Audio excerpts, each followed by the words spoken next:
What's up, people? Welcome back to Get Em Giddy Radio, a Jersey Nutz sport fishing podcast. I'm your host, Captain Cody Melton, and today we're talking about the Wildwood Expo, the Wildwood Fishing and Boating Expo that took place over the weekend, where we were a vendor and did a couple seminars. We are going to have Taco and I, no Captain Smokey today, talking about the Wildwood Expo. We're going to do some people watching, talk about some couple stories that we had going on. It was just nice to have an expo after a couple years without one. So it was just a good time to see everybody and see our friends over at Canyon Reels. It was a good time. And after that, we got a real treat for you. We're gonna introduce you to Captain Dale from Fish Key West Charters or something like that. He worked on the Jersey Nutz for a summer in 2020. Really misses tuna fishing, but is sucked into the world of Key West, hot weather, hot women, and bars. Although he's got like a wife or something and a kid. Look forward to meeting Captain Dale. Captain Dale's a good time. He's going to tell you a little bit about his lifestyle, what he fishes for, how he fishes for him. We got some funny questions for him. And enjoy episode 10 here of Get Em Giddy Radio in 3, 2, 1.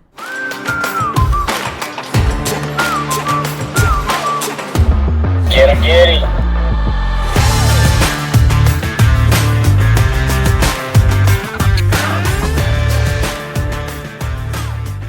This episode of the podcast is brought to you by Jersey Nutz Sport Fishing, New Jersey's leader in tuna overnight canyon fishing. Find out more about Jersey Nutz Sport Fishing by visiting www.jerseynutzsportfishing.com or visiting them on social media on Facebook at Jersey Nutz Charters and on Instagram at Jersey Nutz Charters. Get 'em giddy.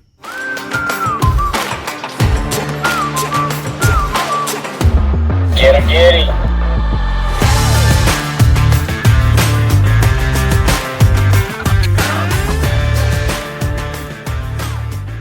Welcome back to Get Em Giddy Radio, a Jersey Nutz sport fishing podcast. I'm your host, Captain Cody Melton, and today we have only Captain Taco with me. Smokey called in sick. Called in sick. 2 days in a row. Was with him for 5 days. The day I don't see him, he's sick. Right. I was with him. Well, actually, no. You were with him Monday. I was with him for 3 days. Seemed fine. How did he seem on Monday? Seemed fine. Seemed fine. And then all of a sudden, Captain Smokey's sick and can't make it. And by the way, Jersey Nutz has never had anyone ever call out sick. So this is not only Get Em Giddy Radio, Jersey Nutz first sick day. It's the first time RJ's ever taken a sick day in his life. Then his phone stopped working, too. And then today his phone stopped working. Yesterday he told us he was sick. Today he hasn't answered us. Knock on wood that he's not like dead. Right. So we don't want to be that bad of people, but he's probably fine. He's probably just chipmunked up on a couch somewhere eating frozen chicken tenders. Chipmunks eat nuts. Chipmunk and eating nuts. So no Captain Smokey. It's the first episode without Captain Smokey. So we're going to see how Captain Taco steps up to the plate here. Before we get too far, make sure you like, subscribe, smash a button, hit a like, thumbs up, share, post. Do it all. Send an email blast. Let your friends know. Tell the fam that Get Em Giddy Radio is awesome. Taco, do you tell all of your family how awesome it is? Best podcast out there. We're basically famous, so I figured at the next show, which we're going to get into the Wildwood show here shortly, that we should start signing pictures of ourselves. Autographs? Autographs. Yeah. There might be top dollar autographs, though. Because people can't really see us, but when they do see us, they get so excited. So we should have pictures to sign for them. We'll think about it. We'll see if it's in the budget. Maybe RJ has COVID. He might. A lot of people have that. Yeah, especially going to the show. You know. But most people say it's just a cold. They have COVID, but this is just a cold. If he called out sick for that, I'd be pretty pissed. Should make him get tested. We should make him get tested. If he answered his phone, we'll make him get tested. It's kind of fun him not being here. We can just bust on him and he can't say anything back. Right. Give disgruntled looks. All right, so this past weekend we were at the Wildwood Fishing and Boating Expo.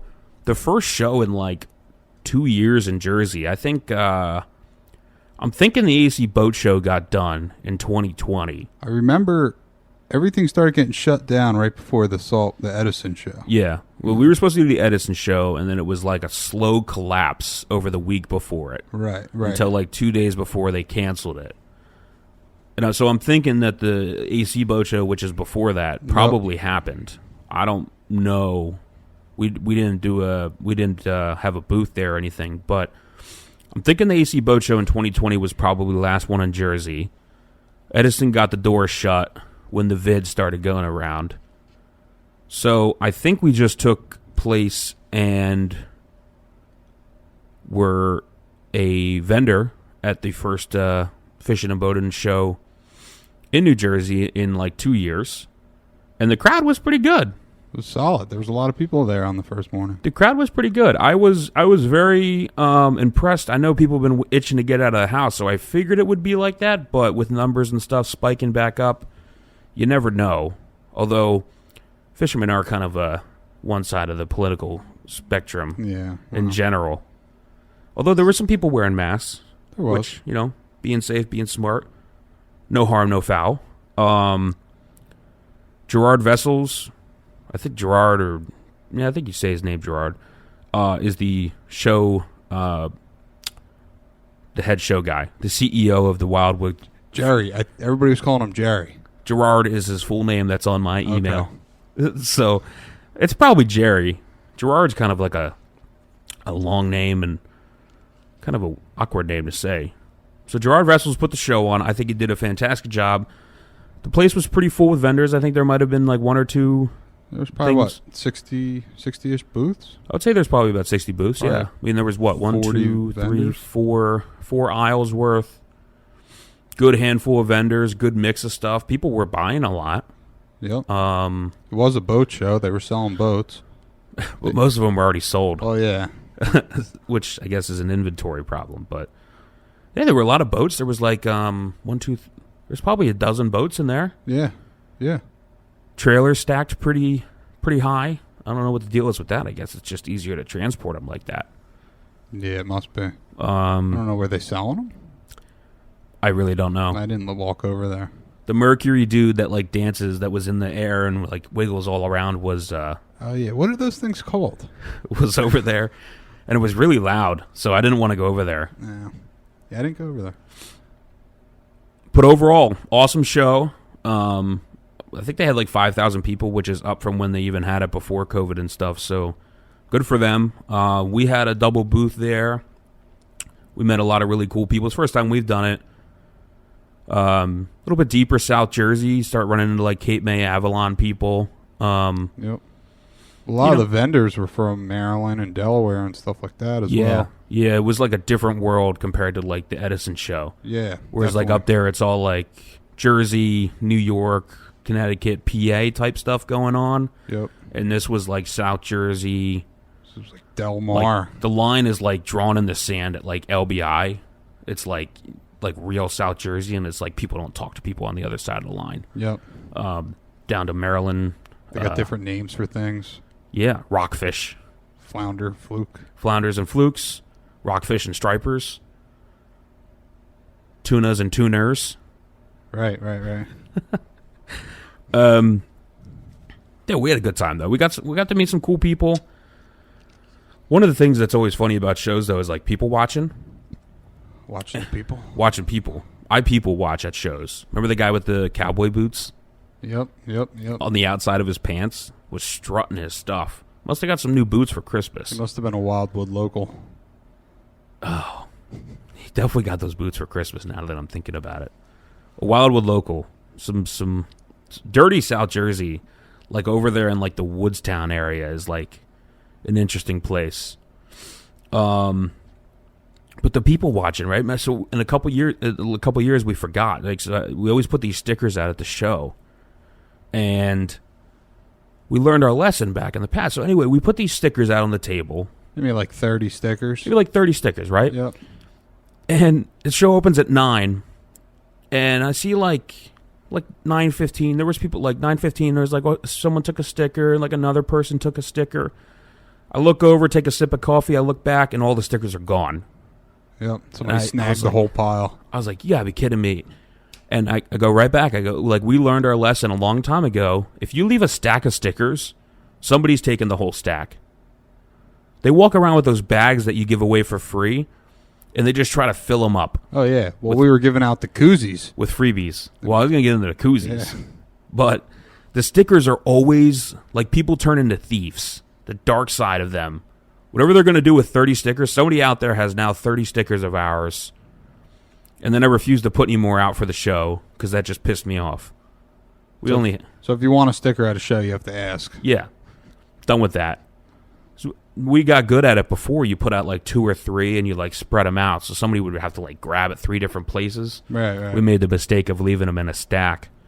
And lo and behold, somebody stole them. And then it goes like, so we also had the koozies out, right? And remember the one guy I caught that grabbed like 3 of them? Or grabbed the whole handful? Yeah. And then we made eye contact, and then he pretended to come over and ask about the charter rates. Yep.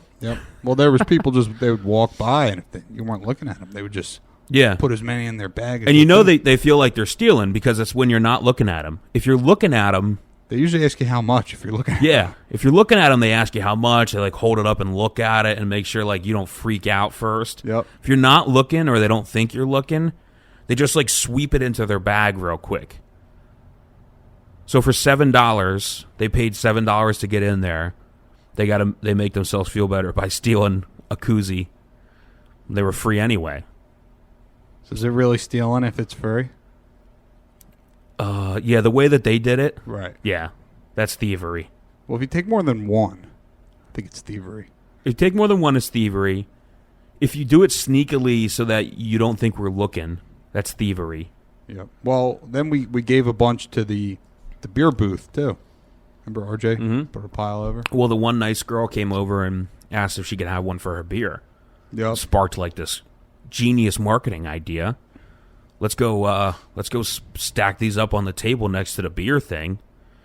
Like 20 minutes later, we saw mass marketing in progress. Everyone's walking by with Jersey Nutz koozies on their beers. Everybody had cold beers thanks to Jersey Nutz. Yeah, they had it for the whole show. A nice cold beer. And now they know where to book the best charter in New Jersey is. If they brought it home and it didn't just end up in the trash can up front. That's a good point. I didn't even think about that. It's a little upsetting to think probably how many did get thrown out. We should like do something. You have to send a picture of your koozie at home in. Giveaways, man. That's why people probably don't do them. People love them, but they don't respect them. What's that? Giveaways.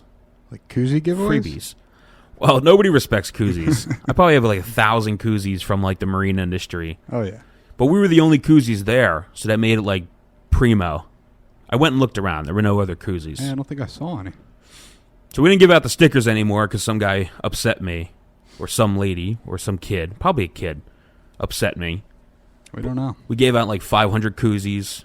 A lot of happy beer people out there, so it's a good time. We talked to some really cool people, right? Met some cool people. Met some cool people. Don from Candy Rose is right next to us. First time I've seen him in a while.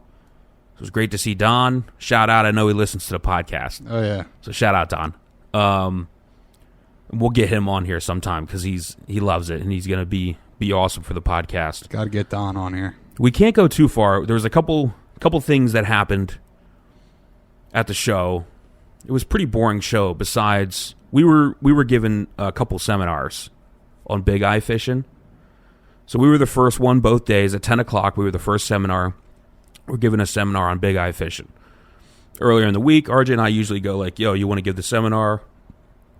Or I had asked RJ, I said, yo, you want to give the seminar? I said, yeah, no problem. So get there at like 9 o'clock. I go like, RJ, you got a plan for summer? He's like, I got it all set, you know. He goes over to the TV. This is for the first seminar of the day. First seminar of the day. Yep. First seminar since 2020. Yep. Probably. In New Jersey. In New Jersey. There might have been some small ones, but at a show in New Jersey. And I go over at like 9:50, 9:55 just to check, just to make sure all's good. Like that's just my personality. I like to make sure things are running smooth and stuff like that. And I know my brother, who is technologically advanced but also stubborn. So I go over there, screen's blank. I go, RJ, what's going on? He goes, don't worry, I got it. He's got a pretty good turnout, right? Didn't you say? Oh, the place is packed. Yeah. The place every single seat is full, so there's probably like 30, 35 people sitting here waiting for him, which I think made him nervous. It's a good crowd. It's a good crowd, right? So, I go, RJ, you need help? He goes, like, no, I got it. All right. Okay. So, like, I stand there and I just, kind of hover around. I was like hovering a little bit. I was like getting nervous. The crowd's busy. It's like 9:59 at this point. No presentation. The computer cord or whatever wasn't working, hooking up to the TV. Not his fault at all, right? But just we had to figure out how to make something work. So I go like, RJ, I want you to sign into your Gmail on their laptop. And wasn't having that. He was not having that. He went on this rant to me about how Joe Biden's going to get into his computer and look at all of his emails and get his bank account information. Have you ever met have you ever watched The Ranch? I know what it is. The Ranch, like Bo, the old guy. I forget his like real name. He's Bo in The Ranch. Probably a lot of people have watched it. It's like this real angry old guy who like hates the government and stuff. Yeah. He's like he doesn't keep his bank account information anywhere. So that's like RJ. Well, yeah, RJ was scared of identity theft over his Gmail account. He didn't want him getting their Gmail. So I had to sign in for him. Long story short, I signed in, got the presentation up there. He got up in front, started talking, and I couldn't hear him. And this is, again, RJ's not here to defend himself, so it's kind of fun. Well, I was at the booth, and I could hear the mic, like, echoing. That was the same day, yeah. So RJ picked up the mic. RJ was real flustered at this point. Picked up the mic. The mic wasn't working. It was facing the wrong way, so it was doing like that echoey thing going on. And like we're trying to figure that out, and he goes, screw it, I'm not using the mic. Okay, cool, no problem. So I'm standing in the back. He gets things going underway, and I see like two guys go like, I can't hear him. Right. So rather than just let the guys go the whole time and not be able to hear him, I go, RJ, I yelled from the back, RJ, speak up, guys in the back can't hear you. And I think he goes like, all right, anal ass. Right in front of everybody. You were just trying to help him. I was trying to help the whole time, and he took it like I was attacking him. He was so angry at me. I wasn't there. I was around. You were the not corner. there. So we let that seminar. Actually, seminar got going off the ground. RJ gave a great seminar. A lot of people listened. I came back for like the Q&A session at the end. Everybody was there, very interactive. So I hope everybody enjoyed the seminar. And I'm sure RJ crushed it. He's got more knowledge in his brain than anybody, big eye fishing. He just, he's not necessarily the biggest, like, people person, So it's like, It's not necessarily his cup of tea, but he's got a lot of information for people to grab. So I think they did. But my plan for the next day for the seminar was to get on the speaker and do, like, an intro for him. Kind of like the podcast. Right. I do the intro, I get people going. Then Smokey walks out, and the whole crowd goes nuts. Yep. Well, the next day, we go to give the seminar, and there's like two people in the crowd. And they're in the back. So I just grabbed the speaker or the mic and just started yelling at the entire place. You were what? I'm at the booth, like 40 yards away. I can't see what's going on, but I hear Cody yelling throughout the whole entire place. And then all the people in the aisle start flocking towards the seminar. So I had to give him a free shirt. Is that what you were yelling? Yeah. Nobody was coming, so I offered to give him a free shirt, and then the place filled up. And RJ crushed it again. I think he's doing some more seminars too, right? Eventually. Yeah, I'll probably do the next set. We rotate. Okay. Just like we usually rotate through. Okay. So I'll probably handle the next show, which is at what's that? The PA Fishing Philadelphia Oaks show or something like that at the end of February. That way he doesn't have to get angry at me. Okay. So I'll probably do the next ones. And anything else? Oh, the end. Well, the trailer thing was just kind of funny. If you guys, it's the little. It's always fun, right? We're in the fishing. There's always just the little things that keep you smiling, right? So at the end of the show, we brought a trailer to unload and the tables and all that stuff. parked it in the parking lot. Well, we parked it in the parking lot. We weren't supposed to park it back there to begin with, but we left it back there. Oh, nobody told me that. Yeah. Well, it's the little things. It's the little things. Those things that was kept out of the. They didn't actually tell us we couldn't park the trailer back there. I heard them tell someone else that they can't park trailers back there. So RJ just did it. Well, we didn't ask. It's better to ask for forgiveness than permission, you know. So RJ, anyway, RJ didn't tell me that either. Yeah. You knew I would have got all fired up. So anyway, we go to leave. And there was a truck in front of our trailer, so we can't get it out. I walked around the whole podcast asking everybody. If anybody was at the podcast and owns a flatbed white Dodge Ram, I was looking for you. At the show. At you the keep show. saying podcast. If anyone was at the show. White Dodge Ram with a flatbed. Yeah. So RJ brought the trailer there, came up with this genius idea for me to take it home. It was a good idea. Had this whole plan, right? Got the TV and got this, and Taco was with the trailer. He was going to help me hook it up real quick. But we needed the key. Sends me back there to hook up the trailer after we finally get it figured out. And I was sitting next to RJ for 20 minutes, 25 minutes. The whole plan was RJ was going to meet you to give you the key for the trailer. This is like the roast of RJ. It's what happens when you don't show up. Yeah, this happens when you're sick. The whole plan was that he was going to give me the key for the trailer. I go back to hook up the trailer, and Taco goes, "You got the key?" What key? I go, "What key?" He goes, "RJ, that's the whole reason I'm here, and he went back to see you was to give you the key." So then RJ had to drive back there. Then we're all three there. So RJ could have just taken the damn trailer himself anyway. And now it's raining. It's fucking miserable. It's the little things, though, people. Anyone that has a brother, God bless him. He's the best. He drives me nuts. So we got the trailer, everything worked out. Anyway, end of story. Good show. Good turnout. Good turnout. We had some fun, talked to some great clients, got to meet some cool people, gave some good seminars. A little bit of chaos here and there. Booked a couple trips. Booked a couple trips, which, by the way, if you're going to be doing that, do it. Things are getting heated out there for dates.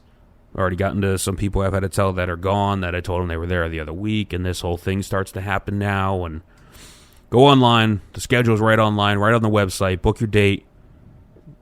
Get in touch with me. I'll book it for you. Let's get you out there. The next segment we're going to be getting into, we got Captain Dale from Key West Fishing Charters. Did I get it right? From Fish Key West. Fish Key West Charters. Fish Key West Charters. 6-boat fleet. It's a 12-boat fleet. 12-boat fleet. 25-boat fleet. Captain Dale was a mate for us in 2020. And we have him coming in via Zoom from Key West. He's going to tell us a little bit about his operation down there. He's got a secret place for us to eat at that he's going to tell us about. Talk about his time on the Nutz a little bit. Actually, a really cool dude. He's young. If you saw a picture of him, I'll probably put the picture of the picture's not going to show his age. But in like the little picture that goes next to the podcast, I'm probably going to put his picture. Right. How old is he now? 21? He's probably 21 now or 22? 21, 22. He looks about 40, but he looks 40, and it's not even. He looks like Dale from Step Brothers. His real name's... And Dale and Step Brothers was 40, but this Dale is actually 20. 20. His real name's what? Samuel? I don't know his real name anymore. Samuel Fiesta or something? Samuel. Samuel. Yeah. RJ gave him the name Dale. Captain Smokey. Captain Smokey. Everybody needs a nickname.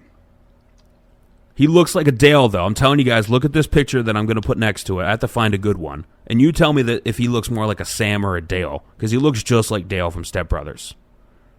There's no debating it. No. We're going to be talking to Dale about Key West charters fishing. I still don't have it right. And we're going to do that right now?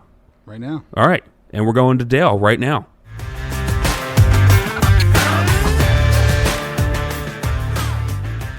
All right, everybody, welcome back to Get Em Giddy Radio. We have Captain Dale zooming in from, I think he's in the Key West area. Captain Dale, say hi. What's going on, guys? Captain Dale was a Jersey Nutz deckhand for a season and has since moved to the south. It's fucking cold up here right now, so you're really lucking out. Yeah. You wouldn't enjoy it. I think one day I got to what was the I wasn't there, but he had to buy Long Johns one time, right? Apparently, yeah. Dale did have to buy Long Johns last year, fishing in October. And then that's when he left. It's not quite that cold, or that warm. Yeah. Isn't that when you left? Yeah. Yeah, it was October. It was like the day before Halloween or something I left. It's too cold for him. All right, Dale. So this is the what's the name of the charter operation you're either running or working for? I'm running a 32-foot CB out of a 5-boat fleet for Fish Key West, Florida, owned by Damon Santelli and Chris Garcia.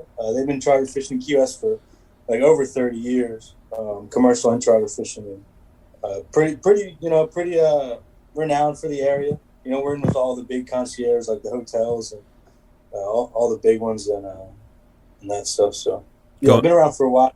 It's a good operation. Going after the real tourists. One more time. You're going after the real tourists. Yeah. Oh yeah.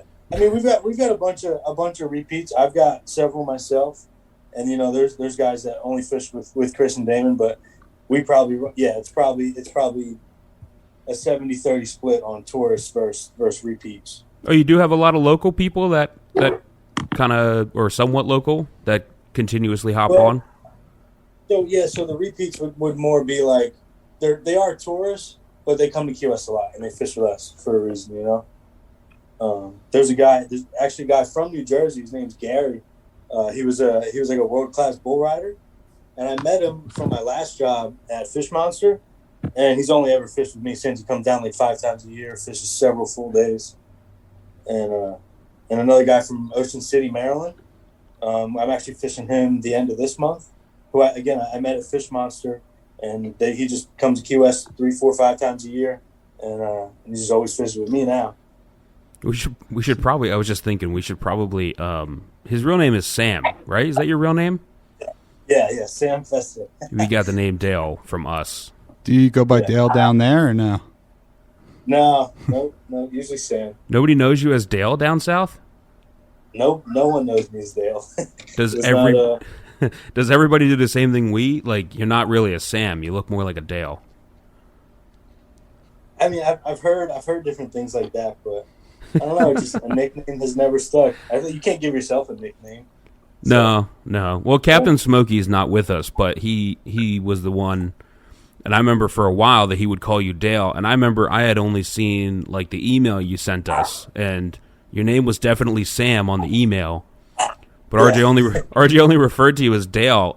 Eventually, like 3 weeks later, I was like, "Who the hell is Dale?" And when did he start working on the boat? And he goes like, he's got a different real name, but I call him Dale because he looks just like a Dale. Yeah. And you know, if you know RJ, you go like, yeah, whatever. You kind of shrug it off. And then when I saw you the first time, I was like, yeah, you're hands down, you're a Dale. Yeah. Hands down. I was even introducing myself to charter clients as Dale. Yeah, by then it just made more sense. I think after the first trip we did, you added me on Instagram, and I said to you, who the hell is this Samuel guy who just added me on Instagram? Didn't even know your real name. All right, so we got over to the Dale thing. Do me a favor, for anyone, you know, because most of our people listening are from up in the Northeast here, most likely New Jersey, right? And everybody dreams of Florida, probably Key West living. Give us like an idea what like your daily deal is, you know, from your lifestyle, the restaurants to what you do like charter hours wise. Just kind of like ramble on for a bit, you know. Tell us about what the life is like down there as a captain. All right. So I'm living in downtown Key West now on Whitehead Street. If anyone knows like that popular statue, looks like a big buoy, says the southernmost point. Yeah. I got a picture next to it. I think so do I. Yeah, there's a line every day. To get a picture next to it. My house is like 2 doors down from that. Are you serious? So I'm like downtown in it. How much does that cost? I actually got an apartment with a girlfriend here now. I was single the whole up until I met her. So, you know, that's been a change. it's definitely changed how much I've gone out and been partying and stuff with friends and whatnot. But charter hours, man, we run. We usually leave at 8. If there's an early bite going on, or if I'm going to catch live bait in the morning, I'll leave at 6:30 or 7. But usually leave at 8. Only 4, 6, and 8 hour trips, which is nice. I get to go home for dinner every day. A little different. I'll run. He gets to eat breakfast before he goes. He gets breakfast and dinner. Yeah. I'll run 2 4 hours in a day, or I'll run a 4 and a 6. And we offer long range trips too. Long range meaning like we're going pretty far, like 50, 60 miles or so down to the Tortugas, or like Pulley Ridge, really far stuff in the Gulf, which can be just like mind blowing, good untouched fishing, which is always fun. But probably 75% of my trips are 4 6 hour trips. I love snapper fishing's fun. It's easy. All that stuff. We had a really good run of wahoo. Man, I was on a wahoo grind trying to catch bait, and when I couldn't, we were trolling them those nomads, which was great. I was gonna catching a lot of black. Not to interrupt you, but like something probably a lot of people don't like. What's kind of like I know things are not set in stone, but your general like seasons and what you're kind of going after depending on the time of year. So yeah, I was starting. It's like right now it's like what we call it wintertime fishing. Wahoos, tunas, some sailfish show up, and then like the really shallow reef, which is like my favorite fishing here, is best this time of year. When it's cooler, we get our cold fronts. The shallow water stuff, like real, like I'm talking inside of 30 foot, catching a lot of really big mutton snappers, big groupers, different things like that. Big mackerels in shallow, big jacks. Summertime. I see the pictures you post up. It looks pretty badass. Yeah, so some days are really really fun. And again, like when we get to go real far, which the really far stuff is good this time of year. Again, fishing the shallows and the wrecks out in the Gulf, and some of the big cobias and tunas I've been catching off the shrimp boats, where the shrimp boats drag, their nets all night, and they keep the shrimp and they throw the trash in the morning. And you just show up behind them and you start chunking, thread fin and whatever you got, and fish come up. Big bonitas, call them falsies up north. Big bonitas and tunas and cobies. That's a ton of fun. It gets really good this time of year. So, is it mostly like bottom fishing, or really just depends on the day and how they're? Yeah, that's a time of year thing too. Summertime, I'll do a lot of trolling. For mahis, and usually we'll troll and hook one, and then throw live bait and chunks and lures and stuff. Yeah, and get the whole school going. Yeah, exactly. Yeah, Okay. But yeah, probably 80% of what I do is bottom fishing, just because I love it. We fish super light tackle, 15, 20, 30 pound fluoro. For the size of fish and the strength and the structure that we're fishing on, it's a feat getting some of them fish up. So are you deciding on what you're fishing for, or are the customers deciding? Yeah, I mean now sometimes they show up and they're like, I really want to catch a big shark, or I really only want to catch big fish, or we want to fill the freezer and try to take some meat home. Right. But it's generally my call. Right. Yeah. Kind of go over it before you leave with them.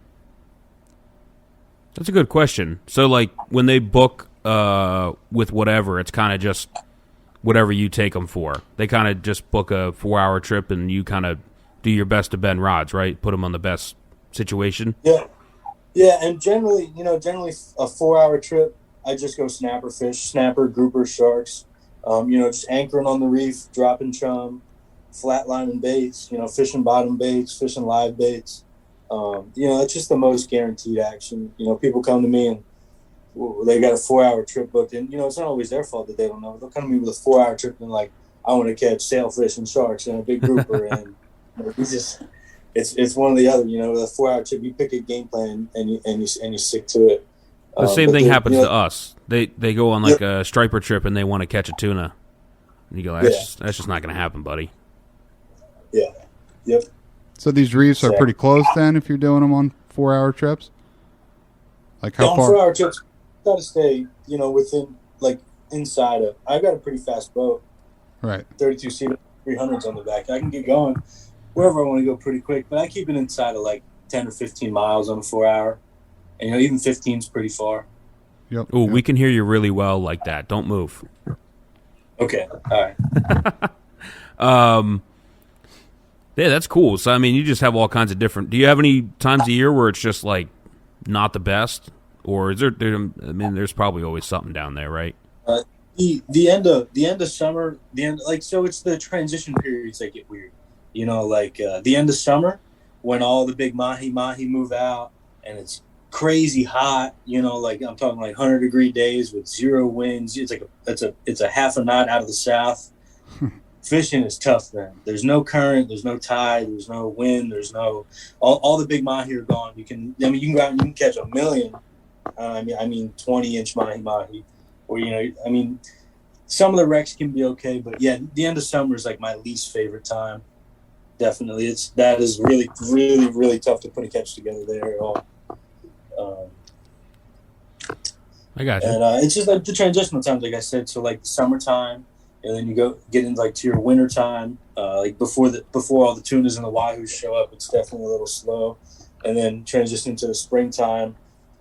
We get a lot of really gnarly winds this time of year, make it tough. From like right now to like March, be a lot of tough winds. Just makes everything hard. The deal, like anchoring is tougher and all that stuff. Yeah. Well, that sounds like a really cool fishery, and it's awesome. The one time I was in Key West, we rented a 17-foot boat from some place that like the boat barely ran, and I bought like a $20 fishing rod, and literally just went in, anchored somewhere, and dropped. I think we were using shrimp to the bottom, and started catching all these little colorful fish. It was like an aquarium. Yeah, I was really just rather wanted to anchor up and drink some beers, but like it was like an aquarium. It was like you were in all these weird like yellow and pink and purple and little fish just swimming around. Yeah. It's pretty wild. Yeah. What were they? I have no clue what they were. Does Dale know? Dale, there's all kinds Back of bay, colorful fish. Yeah, I wasn't far. I was like half a mile from like land. What do you think they were, Dale? There's all types of tropical ornamental fish just all over the reef, all over here. Even the rock piles, like right off the beach, just gleaming with life. That's kind of what it was. I think it was like a rock pile, actually. Yeah, that's usually the best stuff I fish are like big rock piles, and then you anchor up in the sand, off the edge of them. That's where a lot of your big groupers and big snappers will be. Yeah, because it wasn't very deep, because there was no like sounder or nothing on there, so it was whatever I could see with my eye. I was like, that's probably fish on this thing. Yeah. Now, Dale, I got a question for you. You keep saying reefs. Are they natural reefs or artificial reefs? Yeah, they're all natural. They're all natural. They're all just coral reefs. Yeah. There's some reefs that are becoming artificial reefs that they're working on rebuilding and stuff, and they're actually like no anchoring, no fishing zone sanctuaries. Oh, really? Like, they're marked sanctuaries. Off a big yellow group when they go in there. All right, so fishing wise, fishing's what it fishing. What kind of recreational activities you get in down there? What's that name of that street with all the bars? Duval Street. Duval Street. I had me a night on Duval Street. I put $1 on some wall. I think I got thrown out of somewheres and then went and ate at an IHOP. Is there still an IHOP? Is there an IHOP around there? There is an IHOP, but it's usually closed. But the Denny's. Oh no, it was a Denny's. It was definitely a Denny's. The Denny's has a full bar until 4 a.m. Yeah, because I got a Grand Slamwich, which it was delicious. It was like the perfect like beer soaking up midnight snack. Yeah, the Grand Slamwich. The Grand Slamwich at the Denny's at like 2 a.m. Yeah, it's a cool place though. So you're not going out as much. Is it the same girl that you when you were in Jersey? No, negative. Oh, we don't want to bring. It's a girl I met. We don't want to talk about that then. Okay. Yeah. No. RJ spent some time. Captain Smokey spent some time down there, and there was like a $100 bill from like some. I think it was like Joe's. There's some bar with a Joe in it. Does that ring a bell? Sloppy Joe's. Sloppy Joe's. Yeah, lots of Sloppy. bills from Sloppy Joe's. That's a popular one. Yeah, I think it is. It's right on like the corner or something like that, down towards the one end. Do you like key lime? I like key lime, so that was real cool when I was down there. I like key lime martinis and key lime pies. With the graham cracker crust on the rim. Oh yeah. Yep. My sister got married though, so that's why I was there. So we had all kinds of like activities we had to do, but it was a cool place. Yeah, I mean, I love Key West, and we still go out a lot. We go out for happy hour probably 5 times a week, 5-6 times a week. There's a lot of, I mean, you get to know, you get to get friends and get to know people and knowing bartenders' schedules. And there's actually there's a Moose Lodge down here that we really love, and they probably have the best smoked meat like around, like meat sandwiches, like beef sandwiches and briskets and ribs and wings.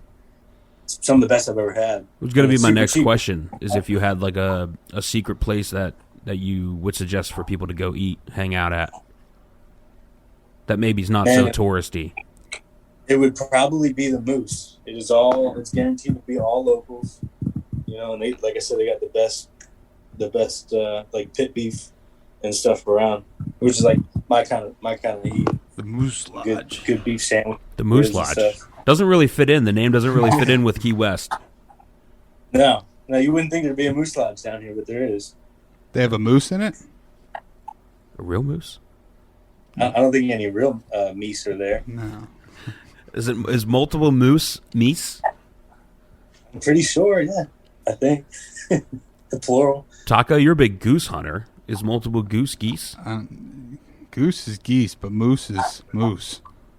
Is it gooses? Whoever invented it's gooses. It's gooses, goose, a geese flock. Is it gooses? No, I think it's geese. When you see two, it's a pair of singles. It's a pair of goose. Pair of singles. But a flock of geese. So a flock of moose would be a flock of meese. A herd of meese. What? Now I'm confused. Where are you guys filming at? We're in my shed. The podcast shed. We're in the podcast shed. Gotcha. It's pretty nice. It's like 50 degrees in here. There's a little bit of heat, but it's like 30 outside. So, again, you're not missing out. It was like, what was it, yesterday, 19? It was 16 the last 2 mornings when the sun was coming up. Nice mornings. Lots of ice. Doesn't get that cold down there, does it? No, I mean like 65 is like, damn. I need a beanie and a jacket. You need your long johns that you bought? yeah, long john liquors in the morning, for sure. Oh, pretty cool. You got any other questions about Key West, Taco? Not that I could think of. Kind of covered most things, no? I think we did. So you're right next to that Southern Point place. Is it a lot of money to live there? It's very expensive, yes. Right? Do you want to see what $2,000 get you in Key West? Let me see. I would love to see. Oh, that's pretty nice. That's nice. That's like new floor. Yeah. It's all we need. It's small, you know. But I mean, yeah, it's a one bedroom, one bathroom. You know, big open shower and stuff. I mean, at least it's not like a dump, and you're still paying that much. It's pretty clean kept. No, it's definitely not a dump. And the location is a big. Now, so before I moved here, I was living in a house with 3 other friends. Renting a bit, and it was actually a 5-bedroom. It was me and 3 other guys, which was great. I was only paying like $800 a month. But then I got this long-term girlfriend now, and then we got a dog, so that wasn't working out. You got a dog? What kind of dog? Is the dog there? Poodle, a sheepdog poodle mix. Man, you're like a family man. You got a kid too? Yeah. It's next. He's laughing because he's nervous because he might, but he's not sure. Should I hope not? That's all right. RJ has like 6 or 7 that we don't know like where they're at, but they're probably in the Keys. They're in the Keys with Dale. Yeah. Yeah. So that's $2,000 a month for a 1 bedroom, 1 bath. Yep, 1 bed, 1 bath. So how far are you from the boat? Hey, do you even have to drive? Yeah. Yeah, I do drive, but it's a 5-minute drive. You're not at that big marina that's there's like a really big one that's like next to that conch place. Are you there? Yeah. So the conch farm, the Conch Republic Seafood Company. Yeah, is conch. Sorry. So a lot of people don't even realize that's actually 4 marinas. So in that whole deal right there, right off of that is the city marina, where like the dinghy docks are for all like the liveaboards that people live on sailboats out in the mooring field, just like a mile off the island. And then there's A and B Marina, the marina that I worked out of when I was working for Fish Monster. And then there's the Galleon, and the Conch Harbor Marina. And on the other side, there's like the Pier House Marina and the Hyatt Dock, the Hyatt Centric, which is like a really big, popular hotel there. They've got themselves a dock now. There's a giant marina down there. I was down there, actually, when I left Jersey after fishing with you guys. I went right to Fish Monster there. Was running there a little catamaran, it was a center console, 28-foot, twin motors, doing their light tackle fishing. That was like a 3-boat fleet we had there.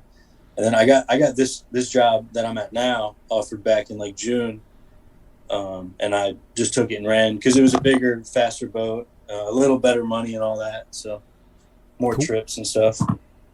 Yeah, I thought that was one giant marina because I was just always telling myself whoever owns that thing is rolling in the dough, but yeah, it's not. Yeah, actually, it's like four separate marinas. All right, so we're gonna bring you back to Jersey Nutz side of things a little bit. We got a couple questions from you from your time.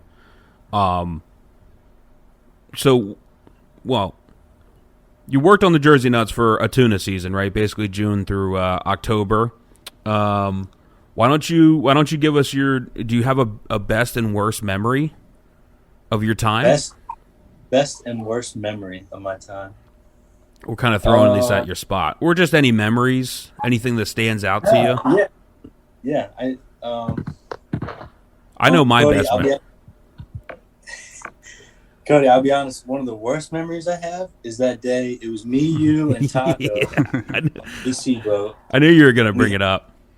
We had those guys from New York, man, and they were great people, man. But we hooked I think every rod went off. Every rod besides like one of the longs went off. We had 11, and we lost.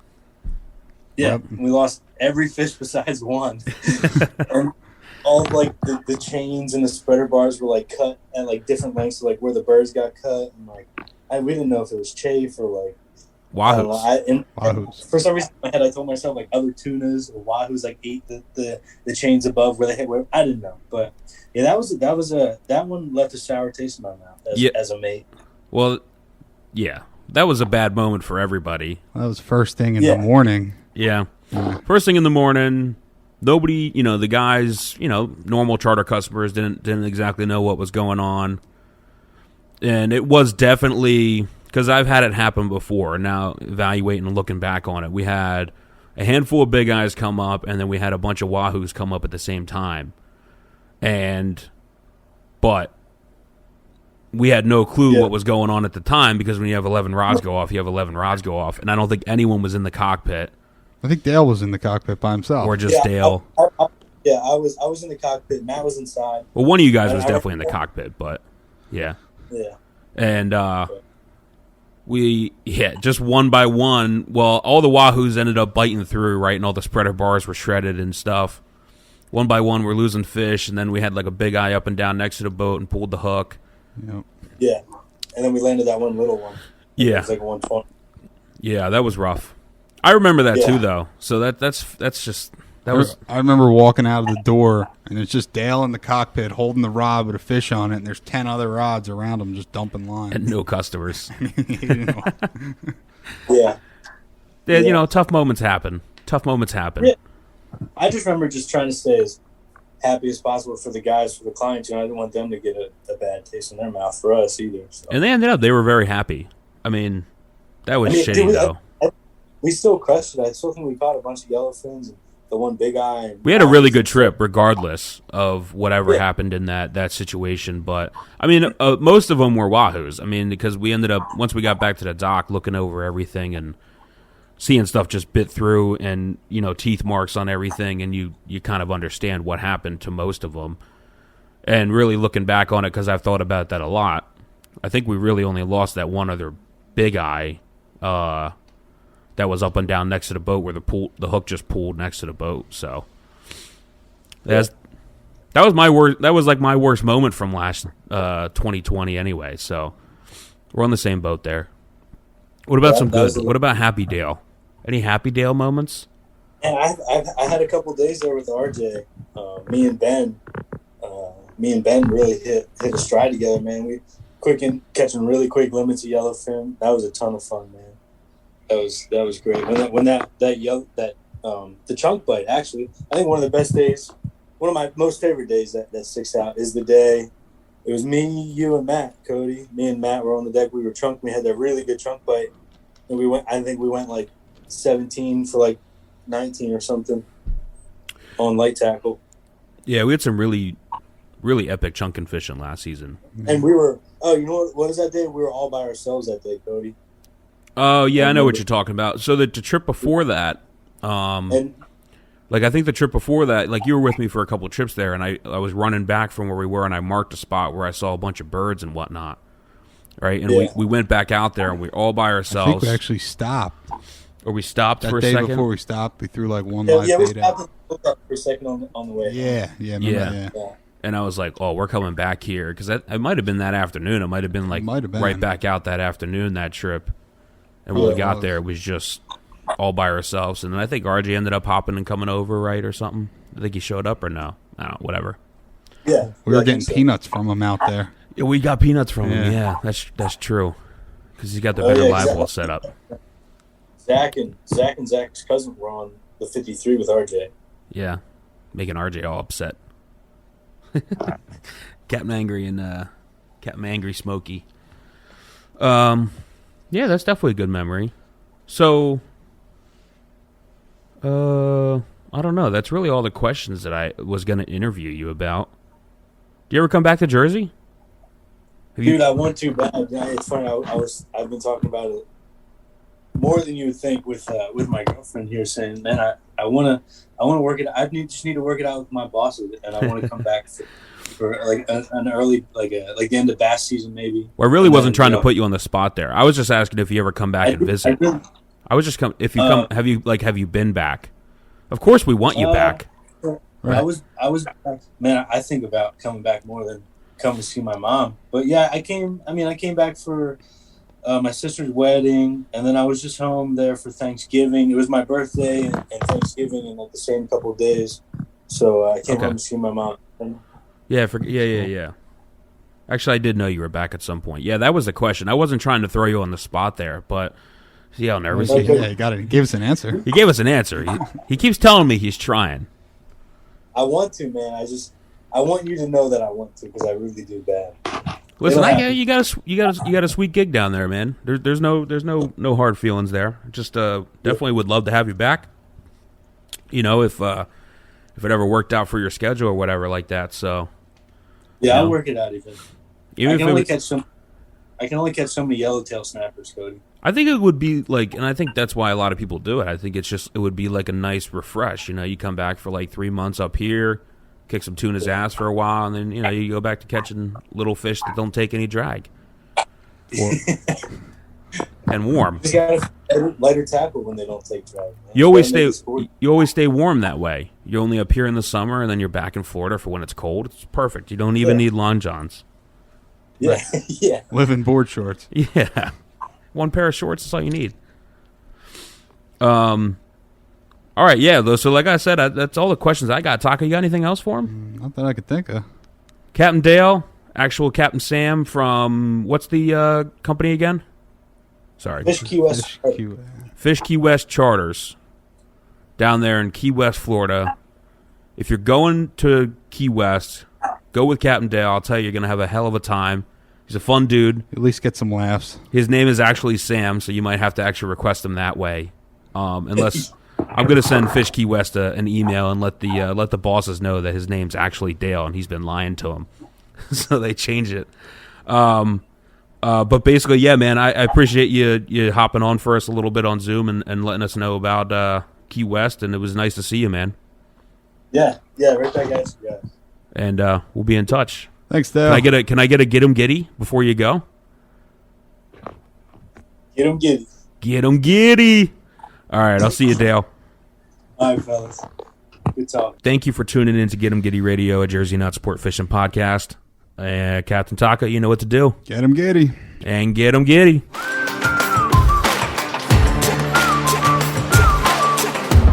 Get 'em giddy.